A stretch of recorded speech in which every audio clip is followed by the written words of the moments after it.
गोलू नाम का एक छोटा सफेद खरगोश था। वह हमेशा सोचता था कि उसकी सफेद खाल बहुत साधारण है और वह चाहता था कि वह दूसरों से अलग दिखे। जंगल में रंग बिरंगे तोते उड़ते थे, तितलियां चमकती थीं, हिरण की सुंदर धारियां होती थीं, लेकिन गोलू बस सफेद था।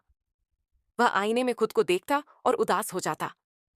एक दिन जंगल में घूमते हुए उसने एक जादुई झील देखी। झील के पानी में हल्की चमक थी, जैसे उसमें कोई जादू छिपा हो। गोलू ने झील में झांका और सोचा, अगर यह झील जादुई हुई तो शायद यह मेरी खाल का रंग बदल सके। वह उत्साह में झील में कूद पड़ा। जैसे ही वह पानी से बाहर आया, उसकी खाल नीली हो गई। गोलू बहुत खुश हुआ।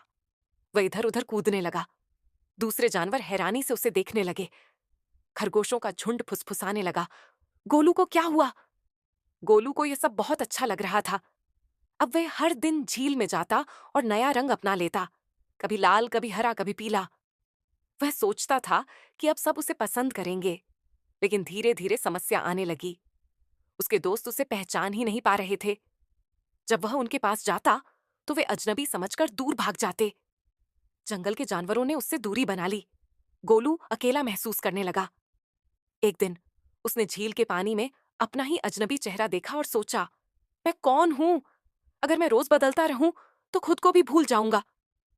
तभी उसे समझ आया कि असली खुशी अपनी पहचान में ही है। उसने तुरंत झील में जाकर खुद को अच्छे से धोया और अपनी सफेद खाल वापस पा ली। अब वह मुस्कुरा रहा था। जब वह अपने दोस्तों के पास गया तो सबने उसे पहचान लिया और खुशी खुशी गले लगा लिया।